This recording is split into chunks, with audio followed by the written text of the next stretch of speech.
Presiden tidak percaya lagi kepada institusi itu. Kalau ini pengarahannya atas pengetahuan Presiden.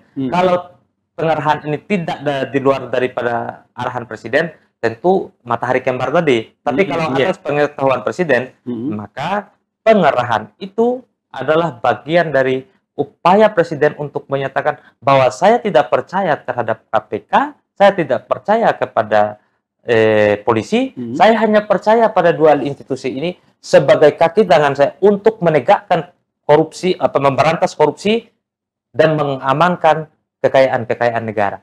Artinya kejaksaan sama kepolisian, kejaksaan sama TNI.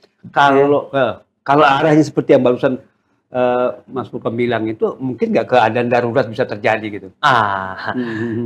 Pengerahan pasukan militer itu dia. Di wilayah sipil itu sebenarnya adalah keadaan darurat itu sendiri. Begitu? Iya. Udah mulai gitu ya? Iya. Kalau misalnya itu kalau ini kan pengerahan pasukan ini kan tidak kecil Bang Heri, ini besar. Betul. Kejaksaan 10 orang diperintahkan di Kejaksaan Negeri, di Kejaksaan Tinggi 30 orang. Bayangkan berapa ratus tentara yang sudah diisi, berapa ribu tentara yang mengisi ini.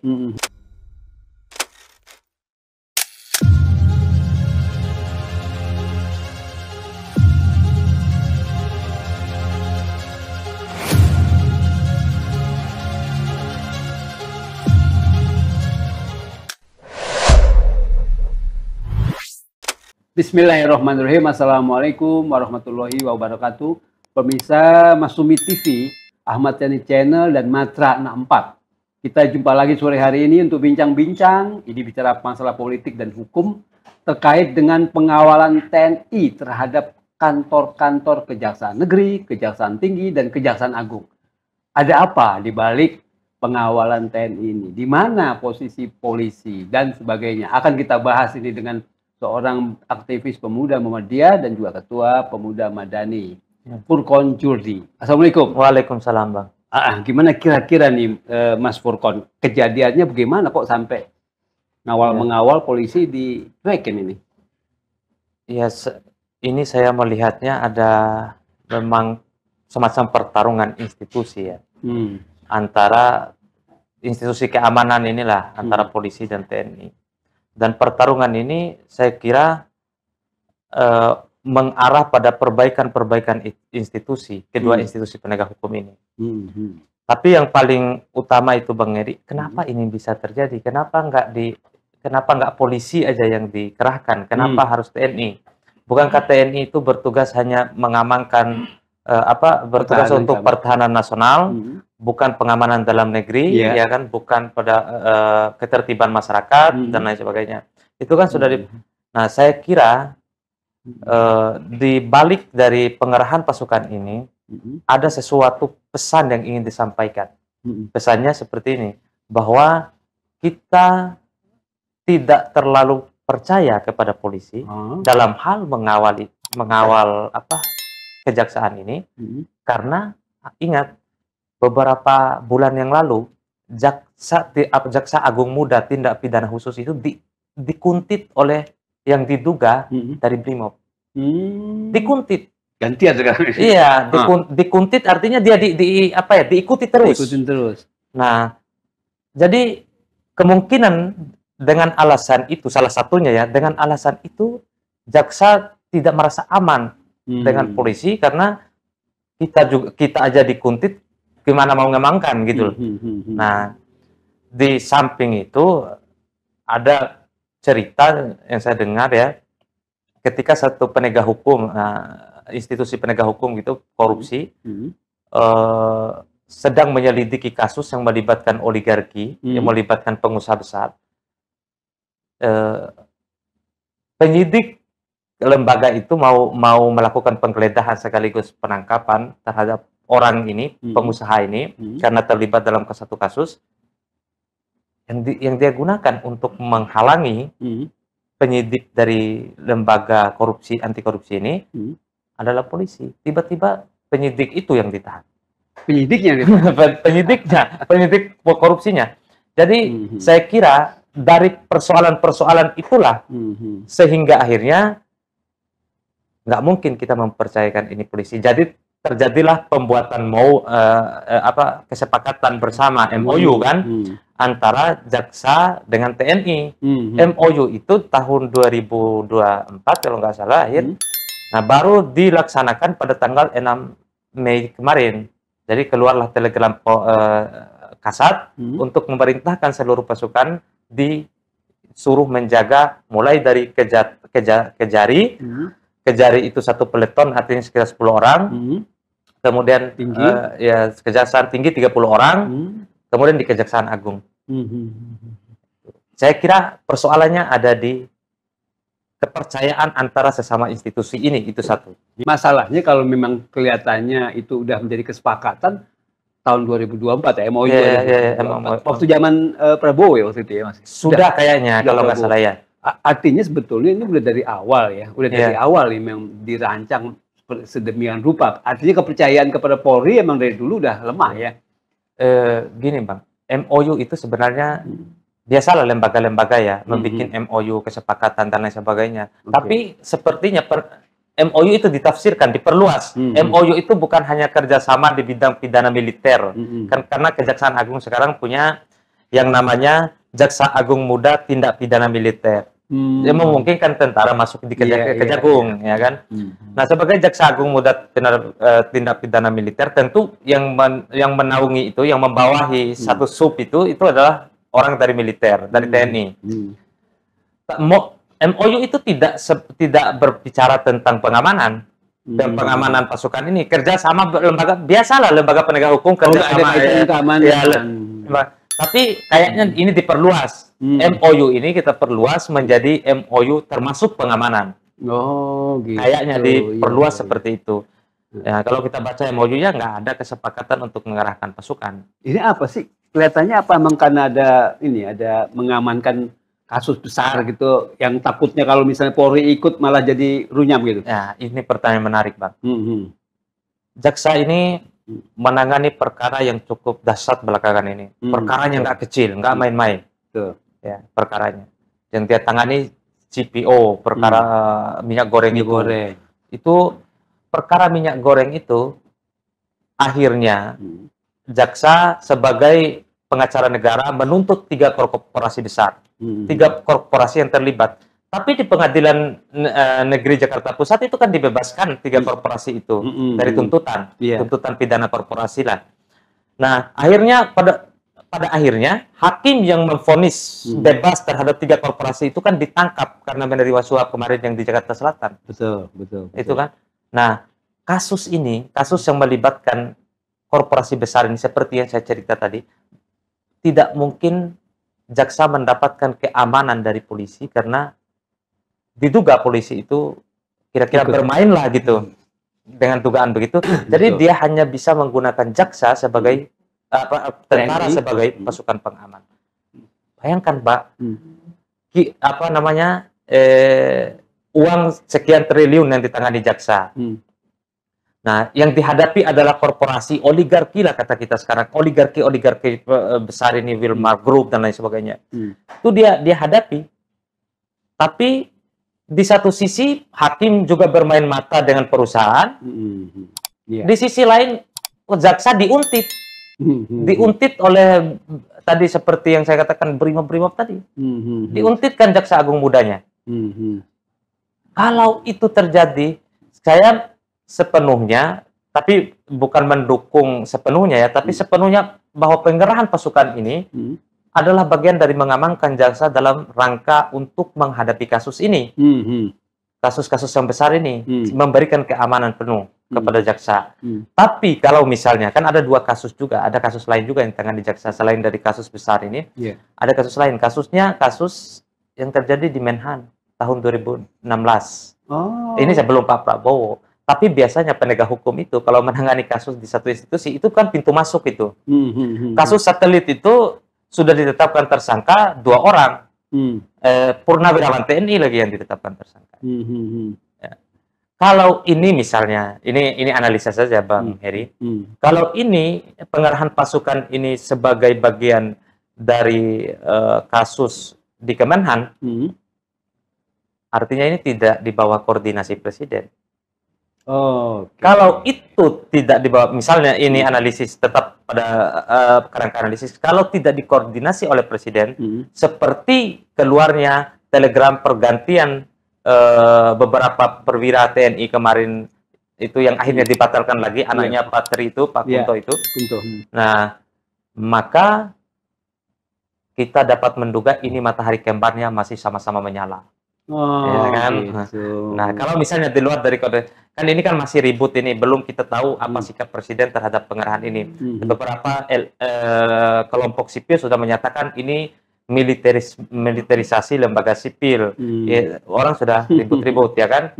Kalau militer sudah masuk ini multifungsi divifungsi kembali hidup lagi dan lain sebagainya. Nah, di luar dari semua itu, pengerahan pasukan yang dilakukan oleh tentara kejaksaan ini adalah bagian daripada upaya mengamankan jaksa dalam menangani kasus.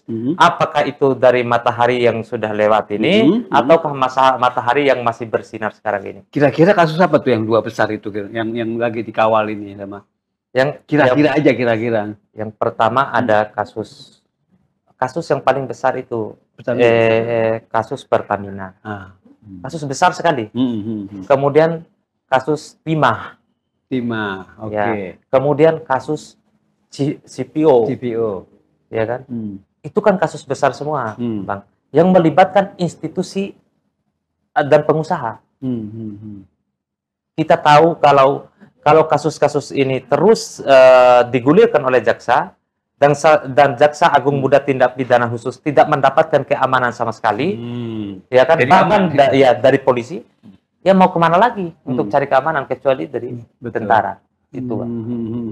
Hanya masalahnya memang jadi seperti tadi militerisasi terhadap sipil terjadi, tapi juga istilahnya kelihatan tidak ada koordinasi yang kuat gitu ya, konsolidasi yang kuat, maksudnya dari presiden ke ketiga angkatan itulah, termasuk dengan polisi dan juga KPK misalnya. Bisa juga kita analisis begini, Bang. Analisisnya, kalau ini adalah pertarungan institusi, maka pengerahan pasukan atau kerjasama antara jaksa dengan TNI ini adalah bagian dari upaya Presiden untuk menyatakan secara tidak langsung kepada aparat penegak hukum lain, KPK dalam hal ini dan Polri, bahwa Presiden tidak percaya lagi kepada institusi itu. Kalau ini pengerahannya atas pengetahuan Presiden. Kalau pengerahan ini tidak di luar daripada arahan Presiden, tentu matahari kembar tadi. Tapi kalau atas pengetahuan Presiden, maka pengerahan itu adalah bagian dari upaya Presiden untuk menyatakan bahwa saya tidak percaya terhadap KPK, saya tidak percaya kepada polisi, saya hanya percaya pada dua institusi ini sebagai kaki tangan saya untuk menegakkan korupsi, memberantas korupsi dan mengamankan kekayaan negara. Artinya kejaksaan sama kepolisian, kejaksaan sama TNI. Kalau arahnya seperti yang barusan Mas Fulkom bilang itu, mungkin nggak keadaan darurat bisa terjadi gitu. Pengerahan pasukan militer di wilayah sipil itu sebenarnya adalah keadaan darurat itu sendiri. Begitu? Iya. Udah mulai gitu ya? Iya. Kalau misalnya itu kalau ini kan pengerahan pasukan ini kan tidak kecil, Bang Heri, ini besar. Betul. Kejaksaan 10 orang diperintahkan di Kejaksaan Negeri, di Kejaksaan Tinggi 30 orang. Bayangkan berapa ratus tentara yang sudah diisi, berapa ribu tentara yang mengisi ini, ya kan? Tapi pembentukan keadaan darurat seperti ini, ya, sebenarnya memiliki dua kemungkinan kalau kita mau mengkaji dengan peristiwa-peristiwa yang baru saja terjadi. Mungkinkah Presiden mengindahkan 8 tuntutan TNI itu, perwira-wirawan itu, untuk kembali kepada keadaan darurat, lalu menyatakan seperti yang kita bicarakan kemarin, kembali mengeluarkan dekret dan menyatakan kembali ke Undang-Undang Dasar 45 yang asli. Bisa saja sampai ke situ analisisnya, ya kan? Nah, pengerahan seperti yang dilakukan sekarang ini tentu sudah menimbulkan keadaan darurat itu sendiri. Dan keadaan daruratnya sudah kita lihat, ya kan, bahwa TNI telah memasuki wilayah sipil. Walaupun masih tahap awal kali ya. Masih tahap awal. Nah, Untuk apa membuat keadaan darurat? Ya kan? Kan state of emergency itu kan memungkinkan kekuasaan eksekutif untuk mengambil tindakan yang melampaui konstitusi. Presiden dapat menyatakan keadaan perang, menyatakan mengeluarkan dekret. Presiden dapat dengan keadaan itu mengecualikan hukum atau state of exception, ya. Jadi keadaan pengecualian. Selain keadaan darurat, ya presiden mengeluarkan menjadikan alasan itu untuk mengecualikan konstitusi di dalamnya. Nah, bukan berarti kita mendukung bahwa presiden mengeluarkan keadaan pengecualian atau menyatakan state of emergency tadi. Kita tidak mendukung itu.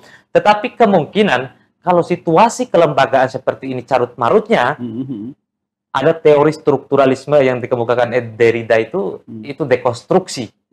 Presiden ingin menata ulang kelembagaan yang sudah rusak ini, ya kan? Kelembagaan memang kita ini sudah rusak. Polisi tiap hari bermasalah, setiap hari itu, Bang. Kita kenal kasus Sambo yang menghebohkan seluruh Republik ini, dan kita berbulan-bulan membahas dia. Kemudian kasus Teddy Minahasa, polisi terlibat di situ, kan? Kemudian ada juga pertarungan institusi, kedua institusi ini. Misalnya dalam kasus penanganan PIK, ya kan, Pantai Indah Kapuk 2. Polisi tidak mau kerjasama dengan jaksa. Tapi ketika jaksa juga minta polisi tentang kasus pagar laut, polisi juga tidak mau dan mengeluarkan pernyataan kami tidak mau terkecoh oleh jaksa dan segala macam. Padahal kedua lembaga ini masuk dalam sistem pidana yang terintegrasi, ya, sistem yang terintegrasi atau justice criminal, pokoknya dalam sistem integrasi tindak pidana. Jadi kedua lembaga ini terintegrasi sebenarnya. Polisi sebagai penyidik, jaksa sebagai penuntut, pengadilan sebagai pemutus. Tapi kok tidak mau kerjasama? Gimana caranya bisa kita menegakkan hukum dan keadilan kalau kedua lembaga ini saling mempertahankan gengsinya dengan ego kewenangan yang dimiliki. Nah, akhirnya kan presiden melihat ini agak susah saya kalau semua lembaga ini merasa lebih berhak dalam kasus ini, dalam kasus itu. Bisa saja situasinya adalah melakukan dekonstruksi terhadap kelembagaan, lalu membentuk ulang kelembagaan yang lebih ideal. Itu menarik tuh, kalau pertanyaan menarik. Yeah. Walaupun ada pertanyaan, ada ngobrol-ngobrol agak guyon gitu kan. Iya. Ya, militerisasi di dunia sipil gitu kan. Termasuk juga undang-undang TNI yang kemarin yang baru. Dui fungsi TNI. Itu untuk menanggung atau untuk menampung supaya tentara tuh nggak idle gitu ya. Artinya daripada nganggur, ada perang, nggak ada apa, ya udah masuklah ke dunia sipil itu. Ya, seberapa revisi undang-undang TNI itu sebenarnya merugikan TNI sendiri sebenarnya. Oh gitu? Iya, merugikan TNI. Cuman orang kan kadang-kadang menganggap ini perluasan kewenangan. Iya, kelihatannya. Iya, kan akhirnya kan TNI tidak bisa kemana-mana lagi. Hanya yang disebutkan di dalam undang-undang itulah yang boleh diisi oleh TNI. Dulu TNI bisa mengisi kemana-mana, bisa menjadi komisaris di mana-mana, ya kan? Meskipun memang dulu ada batasannya, tapi sekarang sudah sudah limitatif gitu. Hanya lembaga yang disebutkan di dalam undang-undang itu, berapa itu? 16 apa berapa itu? Ya, hanya itu yang boleh diisi, tidak boleh lagi yang lain seperti dulu. Justru itu. Ya, justru itu merugikan TNI sendiri, tapi ya orang sudah kadung mengatakan kita tolak dui fungsi, kita trauma terhadap militer, ya kan, karena ini kalau militer kembali kita tidak punya kebebasan dan segala macam. Tapi dalam negara yang sekarang ini kita membutuhkan satu kekuatan tentara yang kuat, bukan kekuatan tentara yang otoriter, ya, kekuatan tentara yang kuat yang bisa menjaga kedaulatan bangsa kita. Bukankah sekarang terjadi gejolak di mana-mana di seluruh negara ini, bahkan di Asia Selatan, di Pakistan sama India. Sudah mulai terjadi gejolak yang bisa saja akan mengarah kepada perang yang lebih besar. Nah, itu kita harus bersiap-siap. Dan saya kira Pak Prabowo berpikir ke sana, berpikir jauh ke sana. Bahkan dulu-dulu beliau selalu mengatakan kalau negara kita lemah, kita akan mudah diinvasi oleh negara-negara lain, ya kalau sudah diinvasi kita akan menjadi negara yang gagal atau negara kita ini akan bubar, itu kan kata Pak Prabowo itu. Oke, menarik juga Mas Purkoli, pertanyaan terakhir tapi agak ganggu juga karena tadi malam tuh ada isu ternyata hoax ya. Jadi kalau Kejaksaan Agung dikawal sama tentara, kemarin hoaxnya begitu. Kalau misalnya benar gitu ya, kalau misalnya benar, Kopassus masuk ke forensik itu apa namanya dalam hal penelitian keaslian ijazah Jokowi itu hoax katanya ya hoax. Kalau itu benar itu gimana ya kira-kira? Kalau Kopassus masuk situ untuk menyelidiki, tentu secara undang-undang tidak membenarkan. Kopassus bukan pada tempatnya ya. Bukan pada tempatnya. Itu artinya pressure aja. Apa ya? Itu baik dari segi undang-undang maupun dari segi keahlian. Kopassus bukan ahli di situ. Pasukan khusus itu disediakan untuk mengamankan negara, bukan untuk memeriksa keaslian atau tidak. Itu kan ada digital forensik segala macam. Betul. Nah, jadi saya kira kalau misalnya tadi Bang Heri kan katanya hoax itu berita itu. Nah, kalau misalnya dia masuk ke wilayah itu dan ingin masuk untuk membahas tentang ijazah asli atau ijazah palsu, itu sama dengan membenarkan anggapan orang bahwa TNI mau berada di mana-mana. Itu sama merusak TNI sendiri. Tapi itu saya kira nggak akan terjadi. Karena Kopassus itu nggak seecek itu kalau bergerak. Ngapain dia persoalkan ijazahnya? Misalnya kalau Kopassus mau mengambil tindakan extraordinary lah, katakanlah begitu, yang luar biasa terhadap mantan presiden misalnya, dia kan bisa melakukan apa saja dengan kekuatan tentara yang tidak mampu dihalau gitu. Walaupun kalau kata hoaxnya itu kan begitu, berita hoaxnya itu kan begitu, bahwa Kopassus masuk ke situ justru untuk polisi kerjanya yang benar, kalau palsu katakan palsu gitu loh, maksudnya nggak. Menekan gitu. Menekan polisi. Ya polisi harus profesional. Ya. Polisi ini sebenarnya banyak orang yang kecewa ya selama 10 tahun terakhir di pemerintahan Pak Jokowi. Polisi ini bekerja mati-matian untuk melindungi seluruh arsitektur kekuasaan Jokowi ini. Ya, kan? Betul. Dia melindungi habis. Makanya polisi dengan perlindungan penuh dan ketaatan penuh mereka terhadap presiden, mereka akhirnya rusak sendiri kan. Kerusakan itu terjadi di mana-mana. Bahkan tidak ada lagi orang yang percaya. Muncul istilah parcok, muncul istilah kalau mau kasusnya ini lagu bayar-bayar itu dan segala macam. Itu kan bentuk dari ketidakpercayaan masyarakat. Polisi harus kerja berdasarkan hukum, bukan berdasarkan pesanan. Maka kalau misalnya ijazah palsu ini, ya kan, orang angkat dan orang minta polisi bekerja profesional, nyatakan itu dengan sungguh-sungguh, dengan keilmuan yang dimiliki, dengan digital forensik yang mereka miliki, nyatakan bahwa kalau itu benar, kalau itu palsu. Jangan bermain-main lagi, karena rezim sudah berubah, situasi sudah berubah, Anda aja bisa dijepit di mana-mana. Membubarkan institusi itu tidak sulit. Tidak sulit ya. Enggak. Orang kalau ada kebijakan presiden dan partai politik berbeda dengan menginginkan satu lembaga itu hancur, mereka tinggal sepakat, kita bikin undang-undangnya begini. Mau apa? KPK yang sedemikian kuat, ya kan? Orang mau KPK ingin diangket. KPK mengatakan kami tidak bisa diangket. Kami lembaga independen. Kami independen agency katanya, agency, ya kan? Tapi dia lupa bahwa dia itu state auxiliary state organ. Dia adalah satu lembaga negara bantu kan? Dia lupa di situ. Tapi dia menyatakan kami independen. Tidak bisa diangket. Tiba-tiba DPR menyatakan sikap mengangket dia. Pada saat yang sama, perubahan angin politik berbeda.